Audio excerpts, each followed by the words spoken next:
Just arriving at the site. It's Pauson driving. I was opening the gate over there. Can you see I have put the poles across there to stop the cows getting out. Here we go.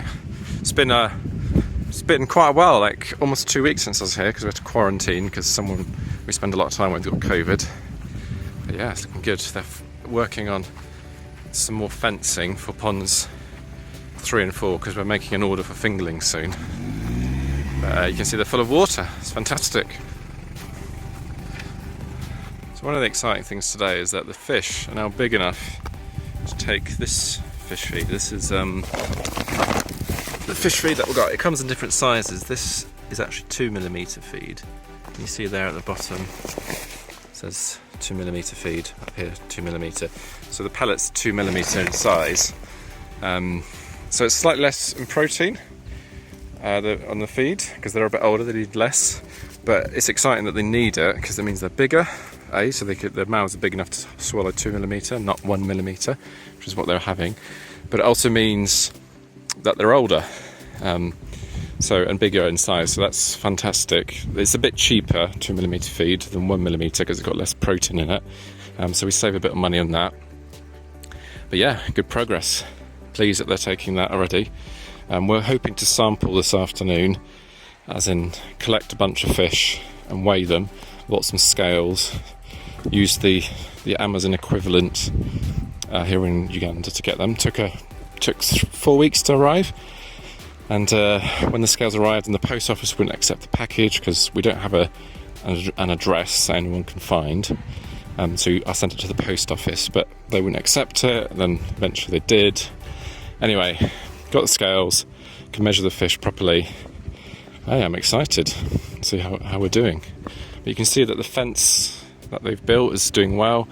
The only thing we're finding is that there's still cows. You see the cow prints?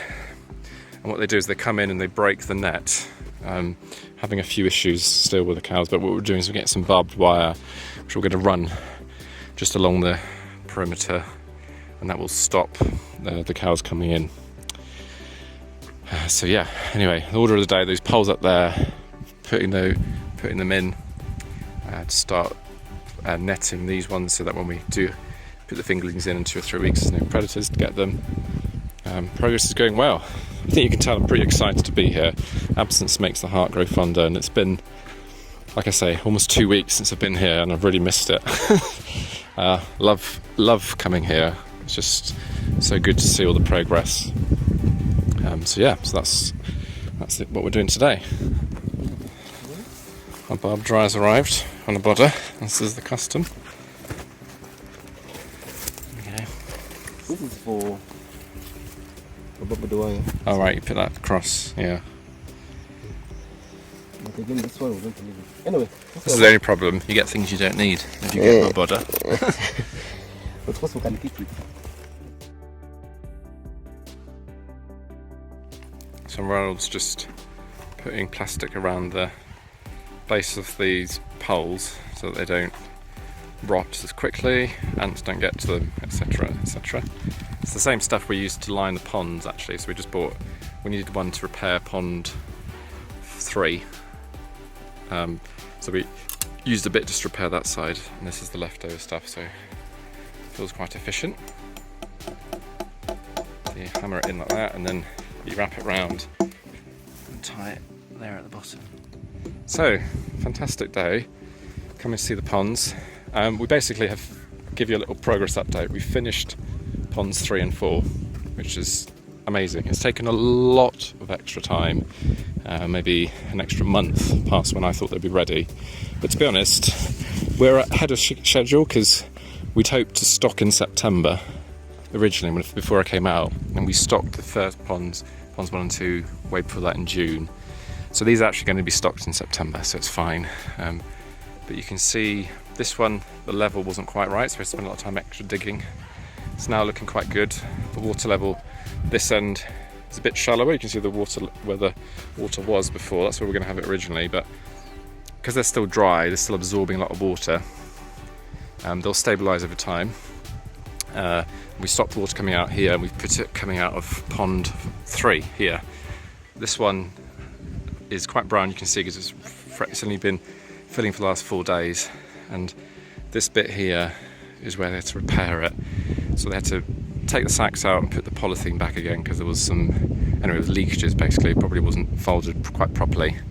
But that's ready. You can see the level's quite good. Still got a bit to go. But yeah, ponds 3 and 4 are good. So basically we're going to make an order for fingerlings tomorrow, and they'll be ready for us to collect from Kampala in about 3 weeks or so, 3-4 weeks. Then we'll collect the fingerlings. We're going to stock 5,000 in each, so 10,000 overall.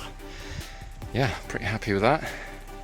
And this time we've learned, we're in a bit of a hurry, I have to say, to get ponds 1 and 2 stocked. And the reason was, the sooner we get them stocked, the sooner we can start earning some money so that we can support the other projects we have.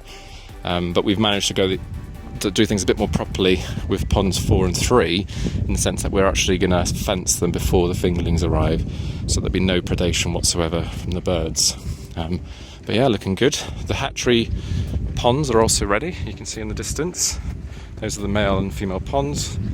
They're not stocked, but we have somewhere where we have some male and female ponds. There's a sort of a friend of ours who we collected fingerlings from last time. We collected mixed sex, so male and female, and they've been there for 3 months, so they should be ready for us to collect.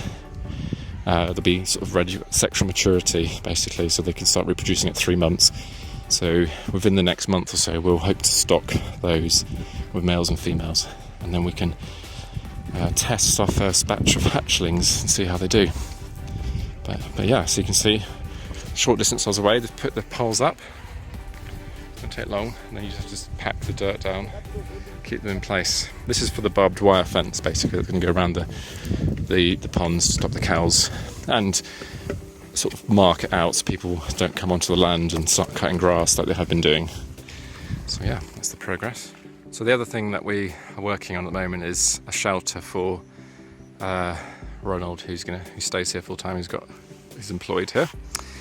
You can see at the moment he's sort of camping out in that side there, the sort of tent. You can see one in the distance there, and then he's made himself a little sort of seating area.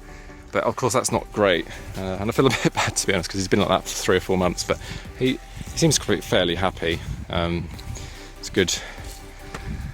They're sort of used to it. It's not something that, when they work on sites, that's basically what they do. They live in those tents for a while. But we do want to create a proper shelter, so we're going to do that sort of roughly here. Those poles are wood-based, tin roof, nothing particularly fancy, but we can also store things in there that we need: feed, tools, equipment, etc. And then he'll have a good view of the ponds, and so we can keep an eye on them during the day. So that's the next phase. Once we've done the fencing, we can start working on that.